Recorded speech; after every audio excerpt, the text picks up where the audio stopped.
Second Hindi second language lesson number 9। चंपा काले काले अक्षर नहीं चीनती। और इनके कवि है त्रिलोचन। त्रिलोचन जी इस संकलित काव्य के द्वारा हमें ये बताना चाहते हैं कि आज की समग्र ग्रामीण नारी की चेतना का प्रतीक है। वो समग्र ग्रामीण नारी जो शिक्षा पर भार देना चाहते हैं कि ग्रामीण नारियों को भी शिक्षा लेना चाहिए और शिक्षा से उनको हमें आगे बढ़ाने का मौका देना चाहिए। अनपढ़ होने के कारण वो कुछ पत्र लिख नहीं सकती या समझ नहीं सकती है। ये कविता स्त्री शिक्षा पर भार देती है। सही में ये कविता के द्वारा कवि स्त्री शिक्षा को हमारे समक्ष प्रस्तुत कर रहे हैं। बहुत ही सरल शब्दों में कवि ने हमें हमारे समक्ष ये कविता रख दी है। चंपा काले काले अक्षर नहीं चीनती, मैं जब पढ़ने लगता हूँ वह आ जाती है। चंपा एक लड़की का नाम है और लेखक कहते हैं कि जब भी मैं पढ़ने बैठता हूँ तो ये नटखट काली चंपा यहाँ पर आ जाती। कवि में गाँव की एक नटखट बालिका चंपा जो पुस्तक में छपे हुए काले काले अक्षरों को पहचान नहीं पाती है। वो कहते हैं ना, जो पढ़ नहीं लिख सकते उसके लिए काले काले अक्षर भैंस समान होते हैं। तो जब भी कोई कवि पुस्तक पढ़ने लगते हैं तो चंपा कवि के पास आ जाती है। मैं जब पढ़ने लगता हूँ वो आ जाती है, खड़ी खड़ी चुपचाप सुना करती। वो वहाँ आकर चुपचाप खड़ी होकर सुनती रहती है। उसे बड़ा अच्छा होता है। वहाँ आकर चुपचाप खड़ी होकर सुनती रहती है। कवि बोलकर पुस्तक पढ़ते रहते हैं तो उसे बहुत आश्चर्य होता है। वह सोचती है कि किताब के काले चिन्हों में ये सब स्वर कैसे निकलते होंगे, कैसे कवि बोलते होंगे। उसे समझ नहीं आता कि कवि पुस्तक में से देखकर बोलते हैं। इन्हें काले चिन्हों से देखकर उसे अजीब सा स्वर उसके मुंह से निकलता है और उसे लगता है कि कवि ये सब कैसे बोलते होंगे। चंपा सुंदर की लड़की है, सुंदर ग्वाला है। कवि कहते हैं कि चंपा एक सुंदर की बेटी है। गांव में कोई सुंदर करके रहता है, सुंदर ग्वाला है जो गाय भैंसे रखने का काम करता है। चंपा चौपायों को लेकर चरवाही करने जाती है और चंपा अच्छी है, चंचल है, नटखट भी है। चंपा इन जानवरों को लेकर चराने जाती है और चंपा बहुत अच्छी और भली लड़की भी थी, बट नटखट भी थी साथ में। कभी कभी उद्यम भी करती थी, कभी कभी वो कलम भी छिपा देती थी। जैसे उद्यम करना यानी मस्ती करना। कभी कभी वो परेशान भी करती थी। जैसे तैसे ढूंढ कर जब लाता हूँ पाता हूँ अब कागज़ गायब कर देगी। कभी परेशान, यदि मैं कुछ चीज़ें ढूंढ कर वापस लेता हूँ तो वापस कागज़ गायब कर देती है। ऐसे मुझे बहुत ही वो परेशान करती थी। चंपा कहती है, तुम कागज ही गोंदा करते हो दिन भर, क्या यह काम बहुत अच्छा है? ये सुनकर मैं हंस देता हूँ। फिर चंपा चुप हो जाती है।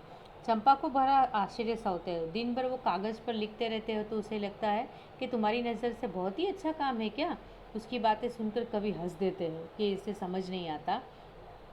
ये सुनकर मैं हंस देता हूँ। फिर चंपा चुप हो जाती है। उस दिन चंपा आई, मैंने कहा कि चंपा तुम भी पढ़ लो, हारे गाठे काम सरेगा। लेखक का लगा, लाओ चंपा को मैं पढ़ाना सिखा दूँ। उन्होंने बोला तुम भी पढ़ लो, कभी ऐसे समय में तुम्हारी कढ़ाई तुमको काम आ सकती है। गांधी बाबा की इच्छा है सब जन पढ़ना लिखना सीखे। चंपा ने यह कहा कि मैं तो नहीं पढ़ूंगी। कवि ने समझाया कि महात्मा गांधी चाहते हैं कि सब लोग पढ़ना लिखना चाहिए। ये सुनकर चंपा ने जवाब दिया, मैं तो बिल्कुल नहीं पढ़ूंगी। तुम ये क्या कर रहे हो? मैं तो बिल्कुल पढ़ूंगी नहीं। तुम तो कहते थे कि गांधी बाबा अच्छे हैं, वे पढ़ने लिखे की क्यों क्यों बात करते हैं? वो कहती है कि तुमने तो कहा था गांधी बापू बहुत अच्छे हैं, यदि वो अच्छे थे तो झंझट वाला काम करने को मुझे क्यों कह रहे हैं? वे पढ़ने लिखने की बात मुझे क्यों बता रहे हैं? मैं तो पढ़ूंगी ही नहीं। मैंने कहा कि चंपा पढ़ लेना अच्छा है, ब्याह तुम्हारा होगा, तुम गौने जाओगी। मैंने उसे समझाया, यानी कवि ने समझाया कि चंपा पढ़ लेना तुम्हारे लिए बहुत अच्छी बात है। जब तुम्हारी शादी होगी तो तुम गौनों में विदा होकर यानी ससुराल जब जाओगी तो ये पढ़ाई लिखाई तुम्हें काम आएगी। कुछ दिन बालम संग रहा चल जाएगा जब कलकत्ता, बड़ी दूर है कलकत्ता, कैसे उसे सदसा होगी, कैसे उसके पत्र पढ़ोगी। चंपा पढ़ना लिखना सुन ले, सीख ले। लेखक कहते हैं कि तुम्हारा पति तो तुम्हारे साथ कुछ ही दिन रहने वाला है, फिर तो वो कलकत्ता जाकर कमाने चले जाने वाला और वहाँ जाकर रहने वाला है। फिर तुम्हें उसे संदेश भेजना होगा, उसके पत्र पढ़ना होगा, तो ये सारे तुम काम कैसे करोगी? इसीलिए मैं कहता हूँ कि तुम इस सभी से बचने के लिए पढ़ाई लिखाई कर ले। चंपा बोली, तुम कितने झूठे हो देखा, हाय राम, तुम पढ़ पढ़ लिख कर इतने झूठे हो गए। मैं तो ब्याह कभी ना करूँगी, और कहीं जो ब्याह को हो गया तो मैं बालम के संग साथ रखूँगी। कलकत्ता में कभी न जाने दूँगी। कलकत्ते पर तो बर्जर गिरे। क्या कहती है चंपा कि बोली है चंपा, उसे समझ ही नहीं रहा है। बोले तुम पढ़ लिख कर झूठ बोलना सीख गई हो। मैं तो ब्याह करूँगी ही नहीं, और कहीं ब्याह हो भी गया तो मैं अपने पति के साथ ही रहूँगी। उन्हें मैं कलकत्ता कभी नहीं जाने दूँगी। तुम्हारे कलकत्ता पर ब्रज गिरे। यदि वो मुझे कलकत्ता अकेले चले जाएंगे तो उसके ऊपर ब्रज गिरे, यानी बड़ा सा पत्थर गिरे, ऐसा ऐसी ऐसी बात कह रही है। इस निर्मल कविता के रूप में कवि नारी शिक्षा के माध्यम को आगे बढ़ाना चाहते हैं कि हर नारी को शिक्षित होना चाहिए।